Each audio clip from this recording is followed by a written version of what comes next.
The Big Mountain takes a closer look at the FCS.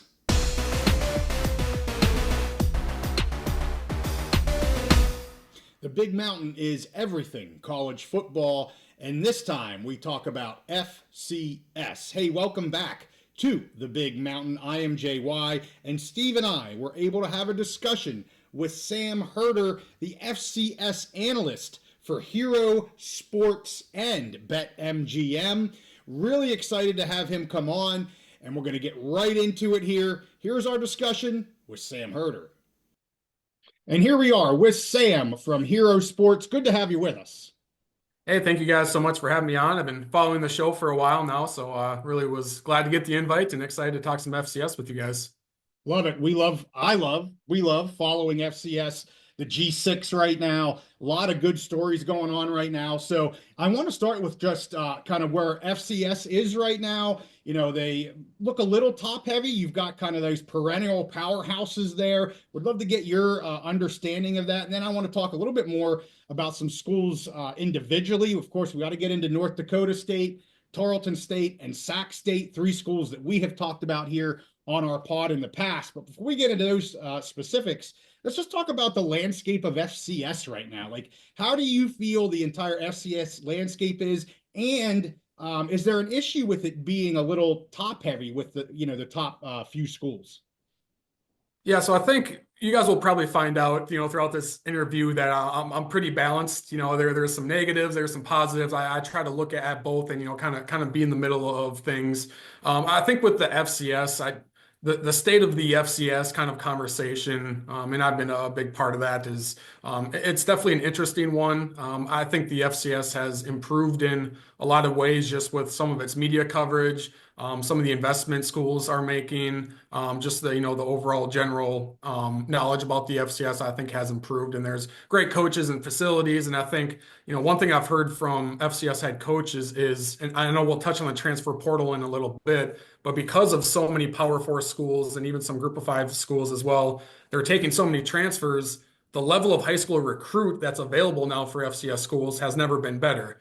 So that's a positive. The opposite side of that is hanging on to those guys has been a little bit more difficult. So those are some of the positives. The negatives are the top heaviness of the FCS, where it's been North Dakota State, South Dakota State, Montana State, for the most part in the semifinals every year. Montana has bubbled up every now and then. UIW has bubbled up as well, but we've seen pretty much the same teams in the same region of the country making deep playoff runs in the semifinals and the title game. And so the FCS, which is a 130 team subdivision, I'm a little less than that actually, it feels like more of a regional subdivision because it's the same teams every year. Now, I think what the problem is with the top heaviness is a lot of tier 2 and tier 3 schools are moving up to the FBS, like, Sac States, Missouri States, Kennesaw State, Delaware, Jacksonville State. None of those teams were really competing for national championships. Sam Houston did one year. James Madison was a legit title contender, but those other teams weren't challenging North Dakota State and South Dakota State. Now all of those teams are moving up, and so in North Dakota State, South Dakota State, Montana schools, they're kind of looking around and going, who else out there is going to challenge us? Like, yeah, winning national titles is special and it's fun, but at some point, how many times can we see the same combination of matchups in Frisco right now in Nashville for the FCS national championship game before everyone's kind of going like, what are we doing here exactly? It's the same teams every year, and all the teams that at least have potential to challenge them, they're moving up. And I've said that some FCS fans will look at Missouri State or those other schools and say, like, why would you jump up to the Group of Five and play in a quote unquote meaningless bowl game when you can try to chase national championships? And my counter is, they couldn't win national championships in the FCS anyways. Like, they just weren't close to challenging North Dakota State or Montana State or South Dakota State. And so I think that's kind of the weird spot we're in the FCS right now, is there's top heaviness, and then the depth of the FCS is taking a hit with all these teams moving up. Yeah. Do you think, is it a con or a negative that in the national landscape, you are only talking, 3 or 4 schools that continually are in, as you said, the semifinals? So does that make the conferences and the conference championships more valuable then? You at least to the individual universities, right? Like, you look at the Big Sky and all these FCS programs or conferences. Does that maybe elevate conference championships a little bit more at the FCS level, or is it really like, man, those are the big four, and we'll just do what we can to try to, be in the conversation? Yeah, I think there is value with the conference championships because in a sense, that if you win your conference, you get an auto bid into the FCS playoffs. I think the cool thing with the FCS is it all leads to the FCS playoffs. Now the Ivy League for a while was doing its own thing. They're now sending their champion to the FCS playoffs, which is awesome. But like the MEAC and the SWAC, they kind of send their champions to the Celebration Bowl, and so they're kind of in their own bubble. But for all the other conferences, it all like winning your conference championship is really important. You'll hang that banner, you'll raise that trophy, but it's all about like how can we position ourselves for the playoffs? How high of a seed can we get? If we're a bubble team, if we're second or third place in our conference, is our resume good enough to make the playoffs? And so that's why I really like the FCS, is because it's so much of the conversation from week 1 to week 4 to week 8 to week 10 is about playoff positioning. And so while I do think there is value in that conference, championship race, at the end of the day, I think everyone's goal is to compete for a national championship. The tough part is again, I'm going to name those teams again: North Dakota State, South Dakota State, Montana State, and Montana. Those are FBS level schools when it comes to resources and fan support, playing as FCS teams. Meanwhile, you have UIW and William and Mary and Richmond, Chattanooga. Like those are FCS schools. They don't have the facilities and the NIL and the fan support to catch North Dakota State and South Dakota State in those Montana schools. So that's just where people ask me, like, what is the fix to the top heaviness? And usually my answer is like, someone invite the Dakota and Montana schools into the FBS, because I just don't know how Chattanooga is going to put $2 million more into their football budget to chase down a national championship, because that money just simply isn't there. Yeah. So that leads me to a great follow-up question, Sam. I'm not going to ask you about specific schools. You've already mentioned a few. I know JY wants to get your take on some specific schools, but just the overall landscape. Things roll downhill. So you talked about possibly those top schools getting an invite to the FBS. And we see FBS, what's going on in the FBS kind of trickles down. So I want to ask you, what is the feeling in FCS right now? Does it feel like a major transition point is about to happen? We have the House settlement. We have all of these potential changes coming to the governance structure. So is the vibe around FCS, is it just like, hey, we need to protect ourselves and do our own thing? Or is it, this is a major transition period. If schools are going to move, now's the time to do it. And then we can figure out what we're going to look like going forward. Yeah, I think the angst is a good word when it comes to the FCS, whether it's presidents, mostly ADs and coaches, but also fan bases as well when it comes to realignment. And in FCS to FBS move-ups, that's been the case since the Division I split in 1978. I mean, Boise State and Marshall were in the FCS at one point. And then in the early 2010s, App State and Georgia Southern moved up. And then there was kind of a little break in between there for a little bit. Liberty moved up as an FBS independent. But really since 2021, when James Madison, Jacksonville State, and Sam Houston, that was like a big three right there that all went up at the same time. And then a little later on, you have Kennesaw State, Delaware, who's an FCS blue blood, they're moving up. Missouri State is interesting because they've been mostly irrelevant in the FCS, which kind of goes to show just, the level of strength that Conference USA is in, that they're adding a team like Missouri State. But I think there's angst because like Montana and Montana State, for a while, they were FCS lifers. Like we love this subdivision. It's a very cost-effective way to play Division I football. We don't need to be a part of that rat race of Division I football, FBS football, I should say, and putting up these crazy facilities and funding things at a crazy level. But as kind of like what I mentioned earlier, as more and more teams have moved up, I think you've seen teams like North Dakota State and the Montana schools all of a sudden go, well, maybe FCS isn't for us because we were playing with peer institutions, but as some of these teams that frankly we would beat by 14, 21 points on the football field, as they're moving up, we're looking around the FCS and going, not a lot of teams look like us anymore. Like there's no more App States and Georgia Southerns. So that's why I think the want to go FBS for North Dakota State has really gone up in the last few years. And I think Montana schools are still pretty comfortable in the FCS, but if they got the right FBS invites, I think they would accept it this time around. I think it was like 2009, 10. Montana got an invite from the WAC, I want to say, sometime around there, but Montana State wasn't ready to go, and those two teams have to be joined at the hip. I think it would be a different discussion this time around if the right FBS invite came from the Montana schools. I think they would entertain it much more than, whatever, 15 years ago, whenever that was. Yeah, well, maybe go further down that path, but let's start with North Dakota State. You've mentioned them a few times. We're focused on the Mountain West, one of the conferences we follow closely here on the Big Mountain. And North Dakota State and Tarleton State are two universities that have come up here over the past 6 to 8 months. There was reporting that Tarleton was directly in conversation with the Mountain West. We actually had that confirmed by AD Urias that there had been ongoing discussions there. But let's start with North Dakota State. Let's start with the Bison. Right? I can't say Bison because I've been corrected. Bison. It's Bison with a Z. Yep.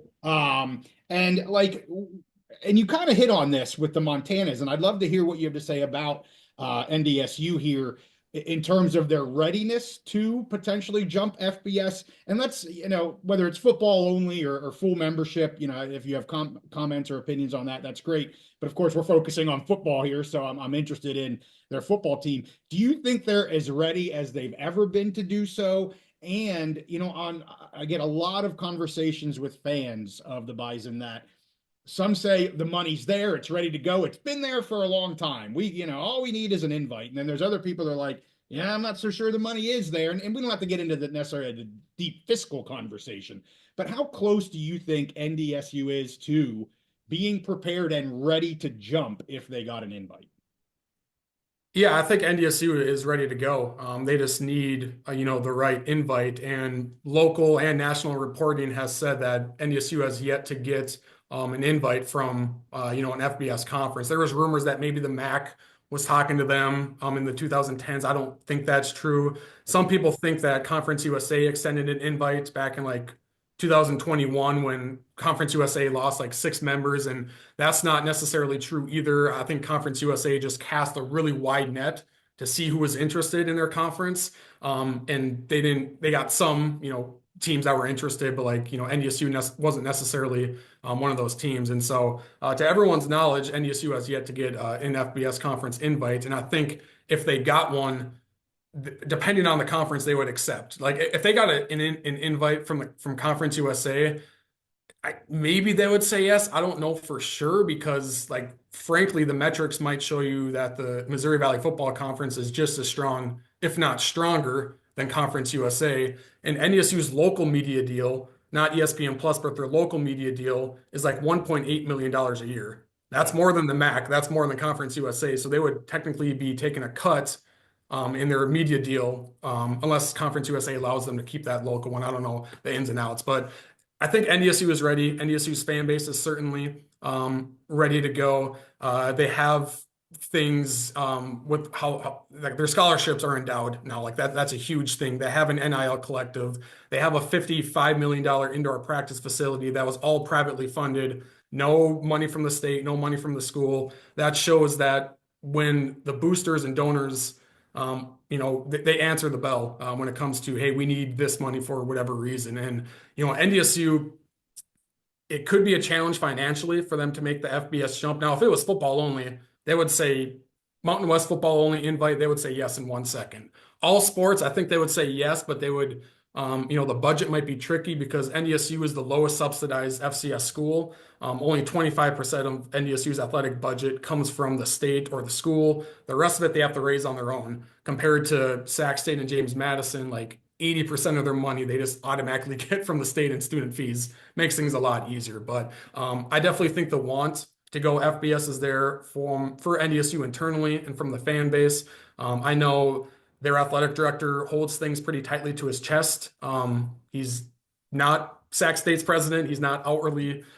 There's 2 ways to go about it. I don't think there's a right way or a wrong way. But if you ask NDSU's AD, do you want to go FBS? What are your thoughts on FBS? His answer is, and I think it's a perfect answer. He says, we want to play at the highest level possible. Right. I think that's a perfect answer because he's opening the door hey, FBS, yeah, we would love to play in the FBS. But if we don't get an FBS conference invite, the FCS is technically the highest level possible we can play. And so his answer is, we want to play at the highest level possible. I hear that and I'm like, I see what you're doing there. Like, that's a perfect politically correct answer right there. But long answer short, I do think NDSU is ready. And I think they would thrive in the FBS. Honestly, I think they would immediately become a top 10 team in the FBS. Because, I mean, Jacksonville State and Sam Houston were some of the best FBS teams or group of five, I should say, teams this last year. And, you know, NDSU is better than them. James Madison has instantly been competitive. NDSU and James Madison were like 1A, 1B for a bit. So I think the Bison would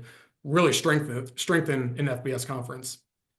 Agree. And, you know, I'm going to talk Mountain West. I think we've said before, you know, you've lost some strong football teams, you know, Boise being obviously at the top of that list for the Mountain West. I think the Bison come in here and they're, you know, challenging for a Mountain West title and really elevating the Mountain West football programs back to where they were pre-losses of, you know, some of these schools. Not exactly the same, but I mean, an NDSU, huge name, great football brand, great football team. I mean, just again, year after year, putting out this excellent team. So we're a huge fan of it. I think the football only makes unbelievably awesome sense for the Mountain West and kind of a win-win. Let's transition to Tarleton State, you know, a newer school that has grown very, very quickly. Not a newer school, I shouldn't say that. They've been a school for a very long time, but a new, maybe a new school to people that are following football.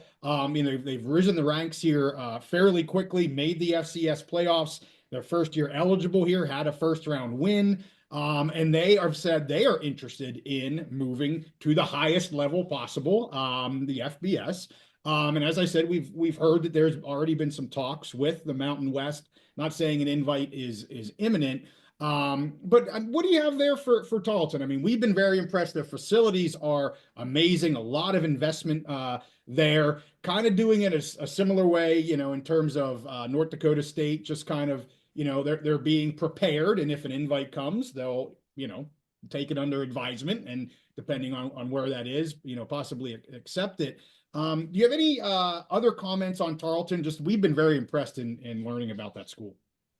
Yeah, so I think if Sac State is, you know, obviously like very publicly outspoken about wanting to go FBS, NDSU is a bit more, you know, not saying a whole lot about it, but you can read between the lines. I think Tarleton is like right in between there. They're not too outwardly publicly, you know, outspoken about it, I guess, but like it's well known that Tarleton envisions itself going to the FBS. And I think that makes sense. I mean, they were D2 not long ago. And even in 2022, 2023, when they were transitioning from D2 to D1 FCS, I was hyping them up. You know, I go on a lot of Fargo radio stations and TV shows, and, you know, they were kind of talking about the top heaviness of the FCS and who's going to challenge, who's going to be that Southern power. And I say, Tarleton State, like, just keep an eye on them. And they go, a D2 team, like, come on. And like, they showed out pretty well last year in the playoffs. And I think if they stay FCS, they could be, you know, that Southern power in the FCS that the subdivision really needs. Now,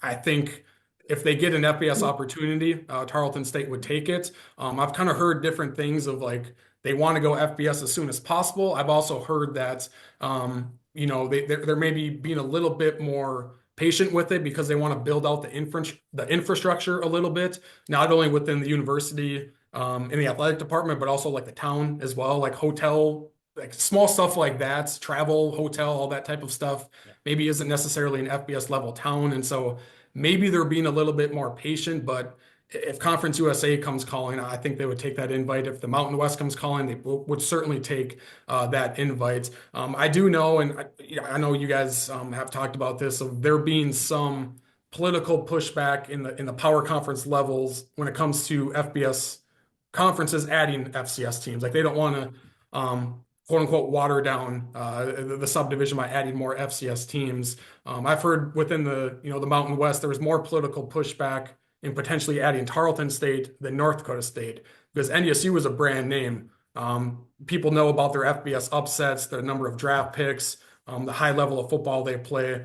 Kind of like what you mentioned at the start of this question, like a lot of people might not be familiar with Tarleton State. They might see Tarleton State to the Mountain West and they might go, Tarleton, what? Like once they do research, they'll understand, but initially they'll go, Tarleton, what is the Mountain West doing? Compared to if the Mountain West ever extended an invite to NDSU, I think you would see a lot of people going, that's awesome. Like that makes sense. That's an excellent addition for the Mountain West. And so that's kind of where I'm at on NDSU and Tarleton State. I think if the Mountain West added both, like, hey, that's great. It sucks for the FCS, but that's great for the Mountain West. But if they were to go with one, I think NDSU would certainly be the more splashy addition compared to Tarleton. Yeah, and case in point, I mean, we've been talking about Tarleton for a while, and our commenters are either they have already done the research or they've listened to our pods and they're like, oh yeah, Tarleton makes sense. Or you get the people like, who's Tarleton? And that's unfortunate because to your point, I mean, they have massive growth already and potential. I mean, they're not done growing. They're not done investing. And it doesn't take you long to do just a little bit of digging for you to realize, wow, that is going to be, whether it's an FCS or a move to FBS, they're headed in the absolutely right direction for their football and all athletic programs. So you brought up Sac State a few times. That's another school we have followed pretty closely. I have some connections there in terms of what they've been doing. And just recently here, just a few weeks ago, they have submitted their application for independent football going into FBS.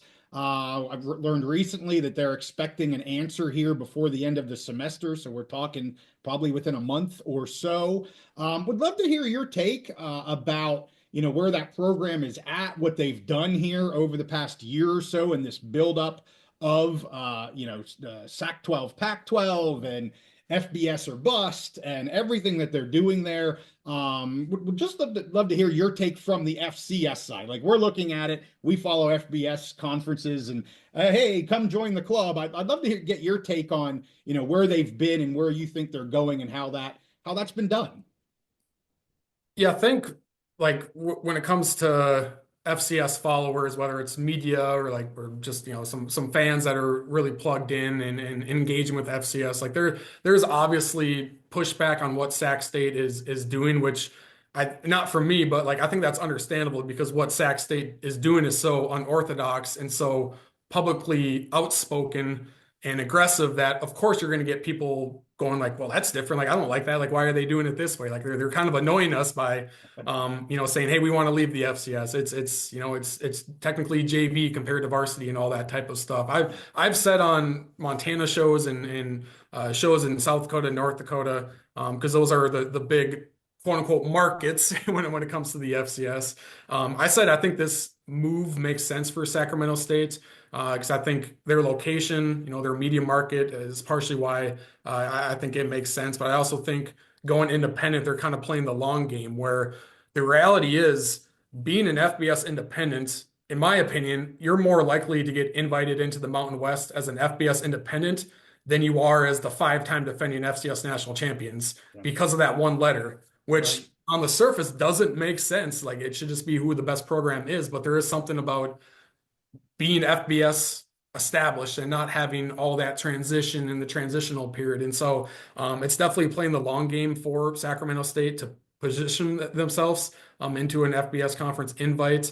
I think it's risky. I definitely think it's a gamble. It's certainly expensive. But overall, I think it makes sense for Sac State to try to push for this. And I also I don't know this for sure, but I've kind of had a theory that group started the Sac-12 just to see what happens, and it got so popular and got so much community engagement, and they raised so much NIL pledges. Where I don't want to say they backed themselves into a corner because that sounds negative, but it got so popular and so much momentum behind it that they put themselves in a position of okay, we better deliver FBS because we've drummed up all this excitement. And if we don't deliver, then all of a sudden, it's kind of like a balloon, deflating or a popping. It's what I am interested is for this move to happen, it needs to be approved by the FBS Oversight Committee. And their next meeting is either later this month or next month. And if they approve it, it goes to the Division I Council. And usually if the Oversight Committee approves something, the Division I Council is also going to approve it. I put it at 60 to 65% chance that this does get approved.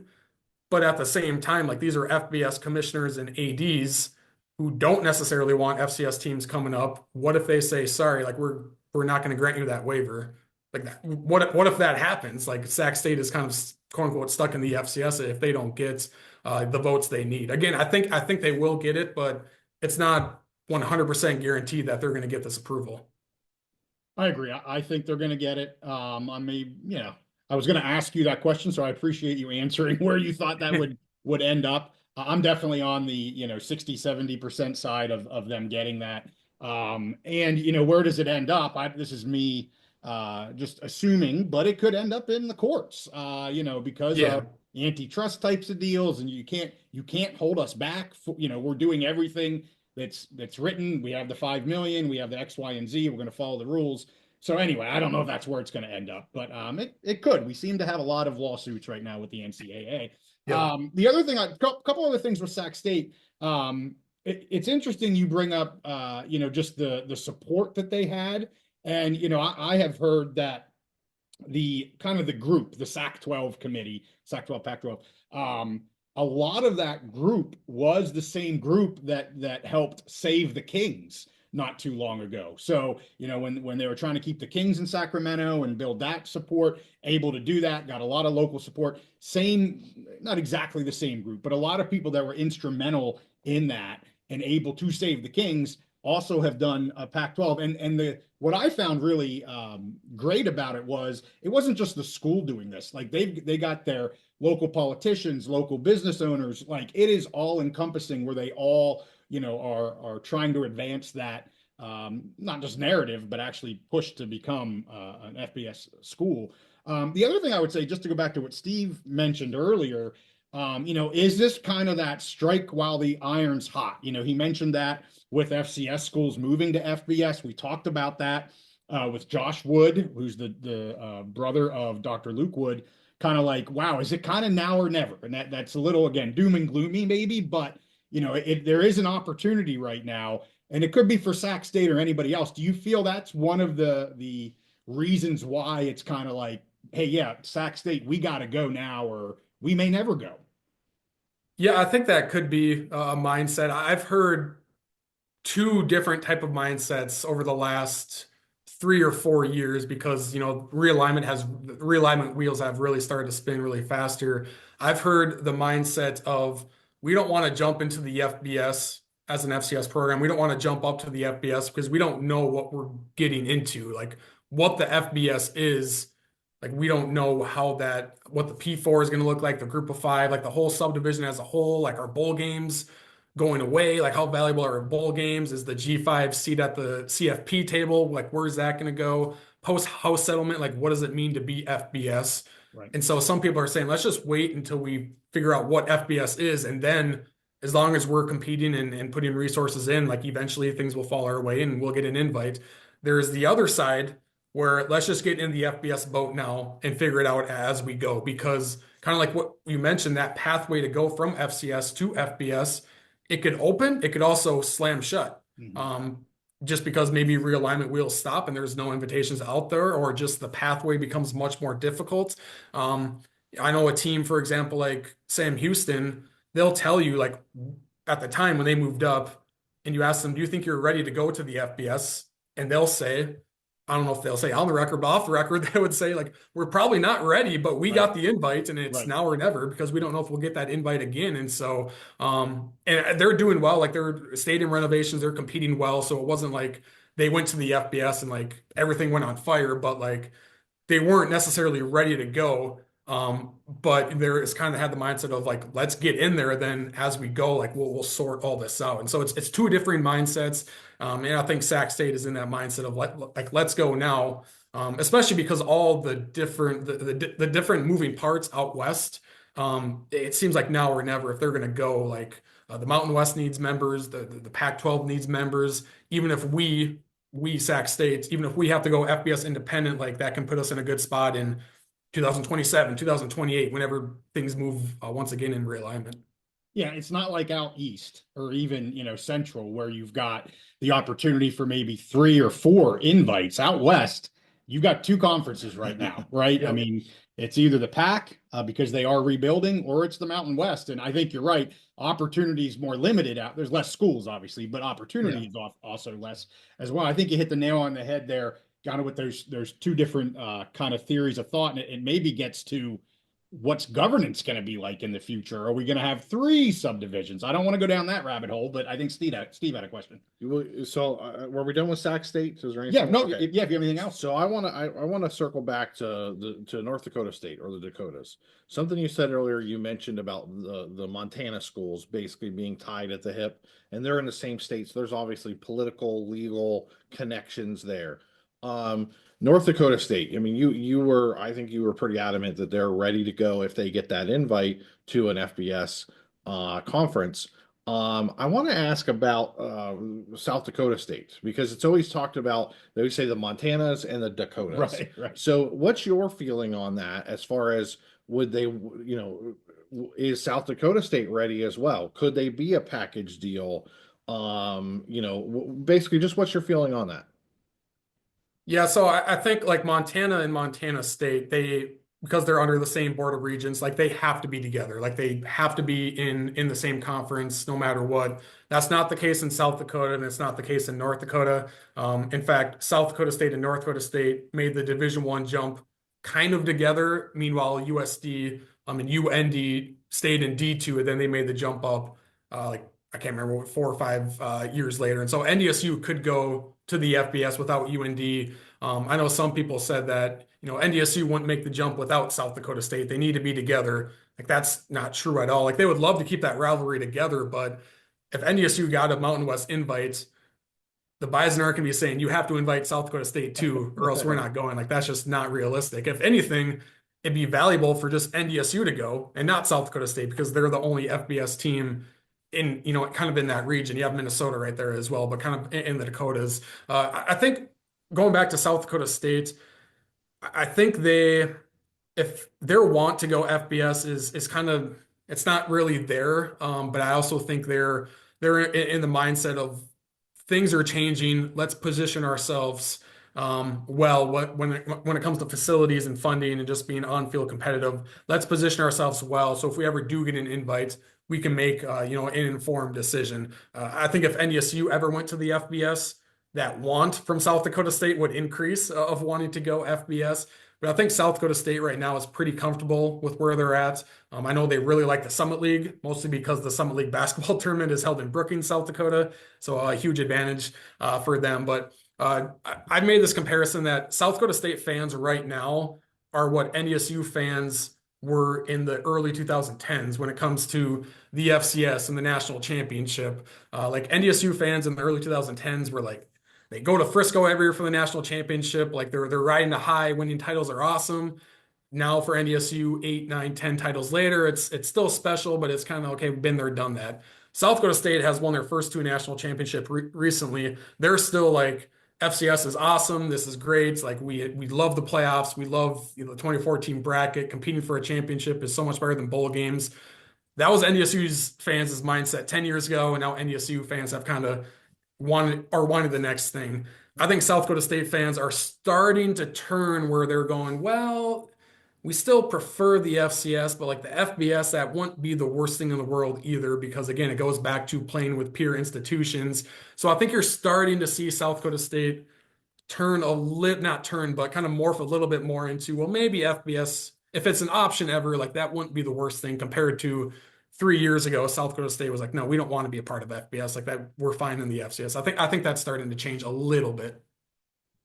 Awesome. Sam Herder here with analyst for Hero Sports and BetMGM. I got 2 last things I'd like to talk with you about. One being transfers. We'll save that to the end. Would love to hear about, the impact this Wild West that is the NIL transfer portal, the effect that's having on FCS.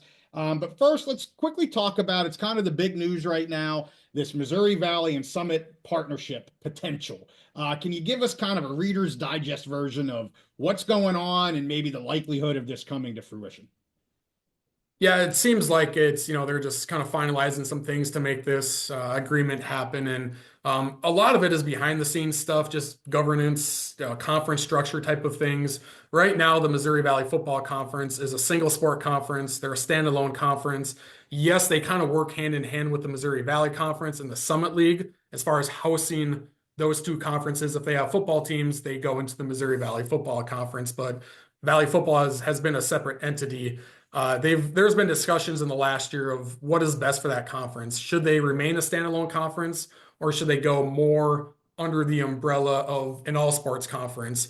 And they decided going into an all sports conference would make sense, and so they'll be under the same leadership as the Summit League. They're kind of morphing budgets all together, and I think that is really valuable for Valley football because, as we know, conferences get NCAA distributions, and those are millions of dollars. When you're a single sport football conference, those distributions are limited. And so while the Missouri Valley Football Conference is the best conference in the FCS, in my opinion, I think the Big Sky is right there as well. The Valley's budget overall isn't very high. So they don't have great multimedia. They don't have great social media presence. Their media days on Zoom, not in person, just because like they don't have this big budget to fund things. And so I think morphing more into the Summit League budget and just overall governance makes sense. So it's something that fans aren't necessarily going to notice. It's just kind of conference structure, day-to-day operations type of thing, but it could lead to new membership, down the road, whether it's Utah schools, Texas schools. It kind of just depends on where the realignment dominoes fall. It could eventually lead to some teams more south joining the Summit League, and then for football, they would join the Valley Football Conference. Makes sense. Yeah, I've heard a couple little rumors about, maybe some of the Utah schools and what's going on with the WAC right now, and a lot of upheaval happening there. And I don't want to get into that too much, but that's kind of some of the smoke that I'm hearing as well. Let's talk about the transfer portal or transfers here with FCS programs. We've talked a lot about at the FBS level, we're seeing the pros and cons. Everybody was always concerned about, oh, they're taking our, whoever. Alabama's taking, not Bama's not a good example, but a P2 school's taking a poor G5 starting quarterback, and they're taking him over there and they're paying him all this money, and oh, the poor G5 schools. But we're seeing a lot of positives, that you have the kids that are maybe second and third on the bench, not able to show their talents, not because they don't have talent, they just, they're not the starter right now for whatever reason, that are actually going down to the G5 level. And I'd love to hear from you on how this is affecting FCS, both the good and maybe the bad. Yeah, it's kind of funny because some sentiment from fans is the FCS has just turned into a feeder program, for the Power Four conferences. Like we need to go, like, this is NDSU fans or Montana fans, like we need to go FBS to prevent this from happening. And I'm like, the Group of Five has it a lot worse than the FCS. Like if you're a standout Group of Five player, like it's hard for G5 teams to hold on to their standouts compared to the FCS, holding on to their standouts. But there's no doubt positives and negatives. I think the negatives most likely outweigh the positives when it comes to the FCS, because I mean, back in the day when there were actually guardrails on the transfer portal, if you move from the FBS to the FCS, you could play right away. If you move from the FCS to the FBS, you had to sit out a year unless you were a grad transfer, then you can play right away. So that prevented standout FCS sophomores from going up to the FBS. Well, now you can transfer whenever you want. And so while I think the transfer portal has allowed the FCS to recruit higher level kids out of high school, like I mentioned earlier on in the show, it's also harder to hold on to those guys. But it's a two-way street, right? And you just look at last year, there were 387 FCS players that transferred to the FBS. That seems like a lot. There were 830 FBS players that transferred to the FCS. And so pretty much twice or more than 2 times as many FBS guys coming down. Now, it's not always an even trade. FCS loses an All-American. They bring in, Arkansas's number 5 receiver. Like that's not always an even trade, but there are a lot of FBS guys that were 3-star recruits, 4-star recruits. Their path to playing time at a Power 4 school was just blocked for whatever reason. They were in a loaded room. They come down to the FCS and they shine. And so I think there are those positives. But of course, like the FCS loses plenty of guys to the FBS. But I have a database every year of every FCS to FBS transfer and vice versa. I have a database of every returning FCS all-conference player. And I always share the stat, and people don't believe me, but it's right there that the last 3 years, 80% of FCS all-conference players with eligibility remaining return to their team. That's opposite of the FCS fans' mindsets of it's just a feeder program. Once a guy gets good, they're going to the FBS. That's actually not the case, but the focus is on, like last year, Montana State lost 4 all-conference players, and it was, oh my God, like this is the worst. I'm like, yeah, but you guys are bringing back 11 all-conference players. Like, think about those guys. You're bringing back more than you're losing. And so negative impact for sure, with the freedom to transfer up without any repercussions. But I still push back on the FCS is just a feeder program. It's the new JUCO. Like everyone's ditching FCS because the numbers just show that that's not the case. That could change this year. Like it could be all the all-conference players are moving up, but from what I've seen, there still are a lot more guys staying than going. Yeah. Quick follow-up question to that. As far as you know, are there any schools or programs in FCS that are using that as a marketing strategy? Of, hey, come here, you do well, we're on national TV, we're on ESPN Plus, we're in the playoffs every year, and if you want to make it to FBS level, this is a great program for you to be in to get that exposure. Is there any schools that are using that in the FCS, or are they really trying to buckle down and keep everybody? No, I think a lot of coaches, especially the younger ones, are kind of using this to their advantage where, they can show like, hey, it's not ideal, but in the last 3 years, we've sent 10 guys to the Power 4 and 4 more guys to the Group of 5. And some of them have made an impact, some of them haven't, but you can come here, develop, and be FBS ready rather than going FBS right away and you're potentially in a room that you just can't get playing time and you come back to the FCS anyways. And so I do think there is recruiting strategy there where you can recruit high-level guys. You can pitch to them that, hey, you can go to the FBS from here if you want to, or if you don't, like, there's still a decent amount of NFL draft picks coming from the FCS, and there's even more undrafted free agents coming out of the FCS. And so you can still get to the NFL from the FCS. And so I think there's kind of a two-way recruiting pitch there. So I definitely think coaches are kind of talking about that of, eventually you could land in the FBS, just come here, develop for 3 years. Obviously coaches would love for you to stay all 5 years, but I think they're kind of morphing their mindset to say, hey, come here, develop. If you love it here, great, we want you to stay, but you can make more money.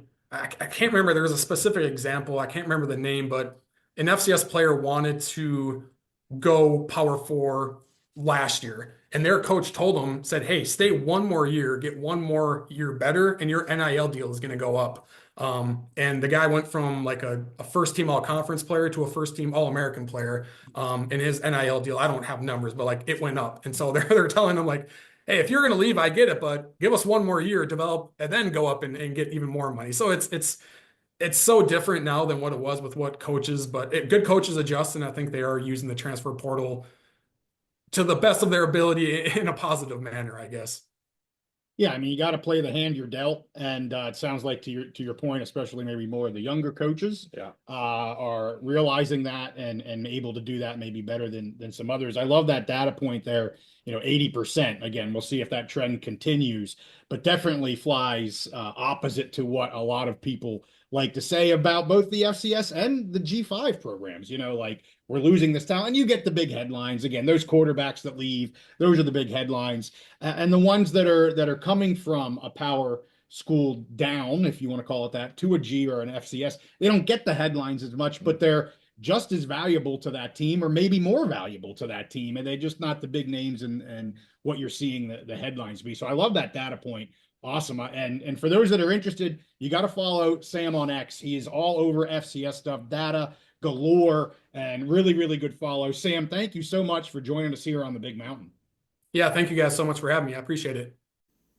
And we again thank Sam Herder for coming on the Big Mountain to talk about FCS and specifically the schools we have been following here on the Big Mountain: North Dakota State, Tarleton State, and Sacramento State. Be sure you follow Sam on X. He's a great follow, lots of great information and analysis, and also everything he does on Hero Sports. So with that, hey, we thank you guys for watching. Make sure you like this episode and subscribe if you like our content. We'll see you next time on the Big Mountain.